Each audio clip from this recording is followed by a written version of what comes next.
नमस्कार, times of Swaraj में आप सबों का स्वागत है और मैं हूं संतोष सिंह। और आज हम टाइम्स ऑफ स्वराज में बात कर रहे हैं एक ऐसी खबर को लेकर जिस खबर के सहारे ये समझने की कोशिश की जाएगी कि मोदी की पकड़ ब्यूरोक्रेसी पर धीरे धीरे कमजोर क्यों पड़ती जा रही है, या फिर मोदी वाकई में अकेले होते चले जा रहे हैं। ये सवाल इसलिए उठ रहा है कि जो अधिकारियों पर ये भरोसा जता रहे हैं उन अधिकारियों के रिटायरमेंट का कई वर्ष बीत चुके हैं, चाहे होम सेक्रेटरी हो, कैबिनेट सेक्रेटरी हो, ईडी के प्रमुख संजय मिश्रा हो। कई ऐसे अधिकारी हैं, 4-5 ऐसे अधिकारी हैं, डोभाल इनके साथ हैं ही, जो कब के रिटायर हो चुके हैं, लेकिन साथ हैं नए लोग, इन्हें मिल नहीं पा रहे हैं। कुछ तो चीज़ें हैं, और उन सब चीज़ों के बीच जो एक खबर दिल्ली से आई थी, याद होगा 2 दिन पहले, कि ईडी के एक सीनियर ऑफिसर्स को सीबीआई ने 5 करोड़ की रिश्वत मामले में गिरफ्तार किया है। और वो मामला है दिल्ली सरकार के आबकारी नीति को लेकर पैसे लेने का। ये संयोग नहीं है, ये प्रयोग है।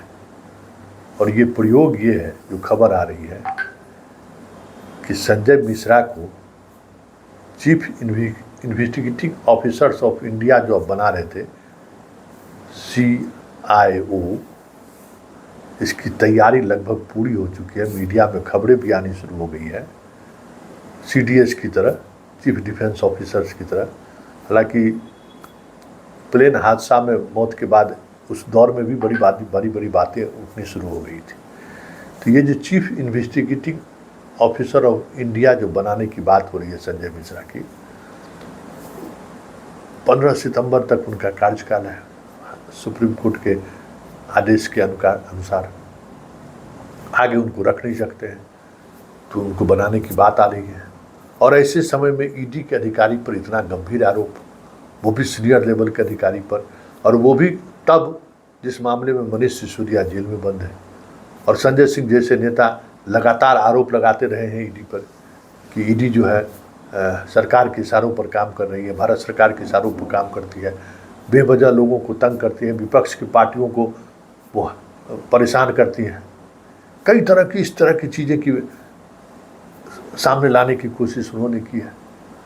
और ये चीज़ें सामने आने के बाद तो पूरी ईडी के गतिविधियों पर ही सवाल खड़े होने लगे हैं कि ईडी जो है वाकई में जो मोदी जो कहते हैं उसके विपरीत ईडी काम कर रहा है, घूस ले रहा है।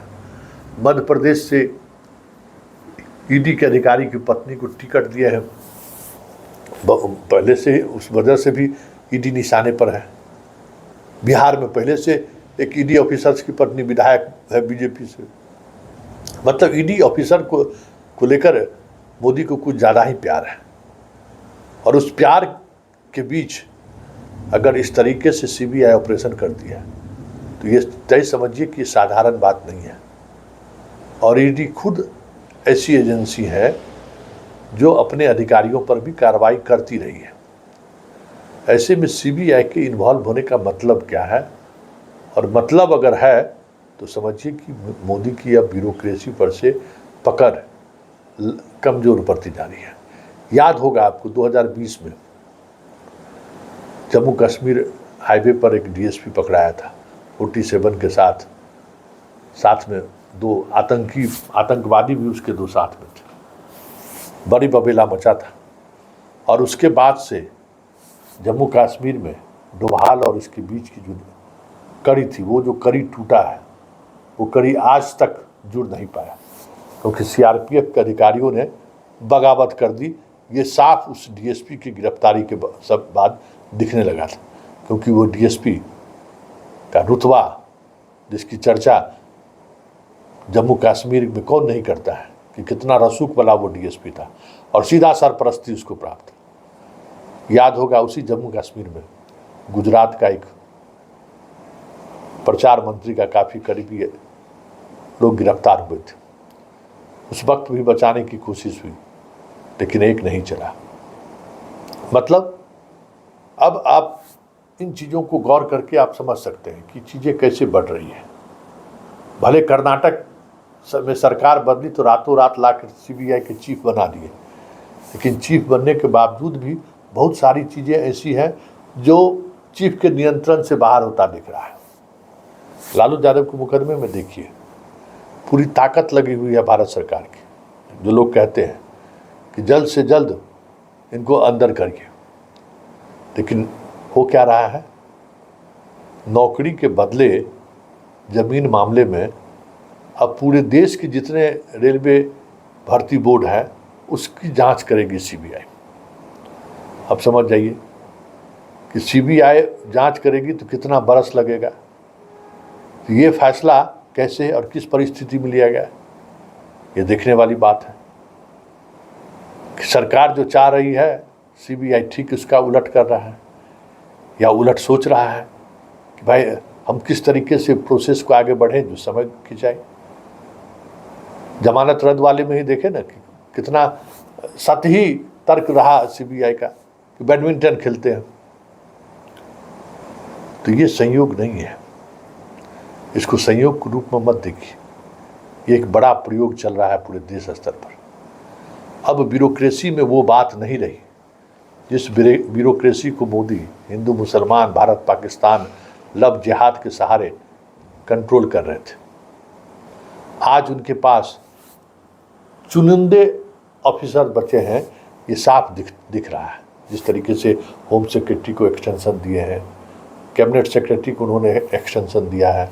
डोभाल की तो बात ही छोड़ दीजिए, डोभाल तो साथ है ही, कितना एक्सटेंशन उनको मिल चुका है, कहने की भी ज़रूरत नहीं है। अब एक्सटेंशन की ज़रूरत भी नहीं है, वो तो सबसे बड़े पावरफुल लोग हैं। संजय मिश्रा को लेकर देख ही रहे हैं, वो तो हद पिट गया।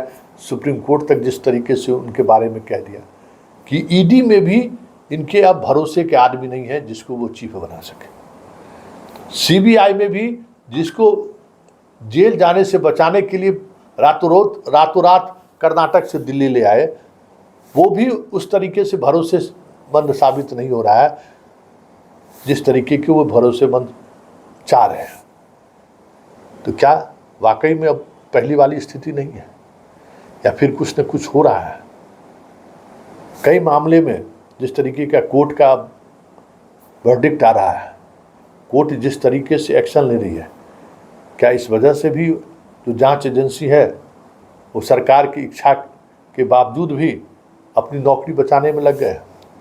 या फिर जो नए लोगों पर भरोसा करने की कोशिश सरकार कर रही है, वो लोग उस तरीके से भरोसे पर खरे उतरना नहीं चाहते हैं, क्योंकि उनको लग रहा है कि सरकार का आना जाना लगा रहेगा, लेकिन पार्टी बनने की ज़रूरत नहीं है। जिस तरीके से संजय मिश्रा पर आरोप लगा है, जिस तरीके से होम सेक्रेटरी भारत सरकार पर आरोप लगता है, कैबिनेट सेक्रेटरी पर आरोप लगता है कि ये लोग मोदी जो कहते हैं वो करते हैं, कानून सम्मत वो हो या ना हो, इस तरीके की चीज़ें आरोप प्रत्यारोप लग रहा है।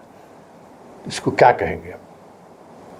क्या इसी का परिणाम है कि ईडी के सीनियर ऑफिसर्स के गिरफ्तारी की बात सामने आई, वो भी 5 करोड़ के घोटाले में? क्या लगता नहीं है कि संजय मिश्रा को रोकने की साजिश तो नहीं है? क्योंकि किस आधार पर संजय मिश्रा को CIO बनाया जाएगा? भाई, chief investigating officer of India, आपके डिपार्टमेंट में खुद भ्रष्टाचार चरम पर है और आप इन्वेस्टिगेटिंग अफसर बनेंगे? भाई, आप पुलिस डिपार्टमेंट से तो हो नहीं। आप जिस तरीके की इन्वेस्टिगेटिंग करते हैं, उस इन्वेस्टिगेशन एजेंसी की विशेषज्ञता किस तरीके से पब्लिक डोमेन में आई है वो भी आप देख रहे हैं। तो क्या ये माना जाए कि हायर लेवल पर जो ब्यूरोक्रेसी है वो ब्यूरोक्रेसी अब थोड़ा रीढ़ सीधा करने लगा है? क्या ये माना जाए कि अब ब्यूरोक्रेसी को ये समझ आने लगी है कि अब अति हो रहा है? या फिर ब्यूरोक्रेसी को ये समझ आने लगा है कि 2024 में स्थिति बदल भी सकती है? कुछ भी हो, लेकिन इतना तय है कि जिस अंदाज में CBI ने कार्रवाई की है वो अंदाज सहज नहीं है, वो अंदाज सरल नहीं है, वो अंदाज संयोग नहीं है, वो अंदाज एक बड़ा प्रयोग है।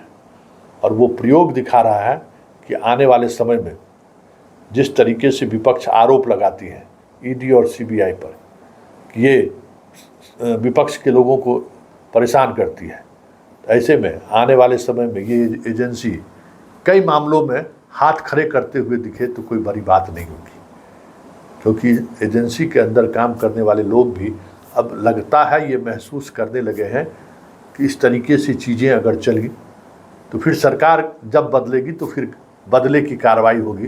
जैसे रेलवे के अधिकारियों के मामले में 2004 और 9 में लालू यादव रेल मंत्री थे, उस दौरान जो अधिकारियों ने काम किया आज उनको आप पनिश कर रहे हैं। तो फिर ऐसे में ये परंपरा तो चली है ना कि आप निर्णय प्रधानमंत्री के रूप में आप निर्णय लिए, वो निर्णय हमें साबित करना है कि उस निर्णय से देश को आर्थिक नुकसान हुआ, देश को का सामरिक नुकसान हुआ। चलिए, आपके साथ जितने अधिकारी हैं वो नपेंगे, जेल जाएंगे, उन पर मुकदमा दर्ज होगा, क्योंकि आप उन चीज़ों को आपने आगे बढ़ाया है। कहा यह जाता है ना कि 3 वर्ष तक सारी चीज़ें, मतलब कोई भी सरकारी निर्णय पर 3 वर्ष तक वो चीज़ें रहती हैं, लेकिन जो रिटायर्ड हो गया 5 वर्ष 6 वर्ष पहले, रेल मंत्री लालू यादव को छोड़े हुए 2009 में वो रेल मंत्री थे, आज 2023 है। तो ये सारी चीज़ें ऐसी हैं जो दिखा रहा है कि मोदी पर को अब ब्यूरोक्रेसी पर वो पकड़ नहीं रही जो पकड़ शुरुआती दिनों में गुजरात के ऑफिसर्स के सहारे वो उठाते रहे। स्वाभाविक तौर पर गुजरात में भी उनके साथ काम करने वाले ऑफिसर अब अधिकांश रिटायर्ड कर चुके हैं, और नए लोग पर भरोसा करना या नए लोग इन पर कितना भरोसा करेगा ये भी महत्वपूर्ण है। इसलिए ये कहना कि आने वाले समय में ब्यूरोक्रेसी का जो आप रुख देख रहे हैं वो रुख बदलता हुआ दिखे तो कोई बड़ी बात नहीं होगी।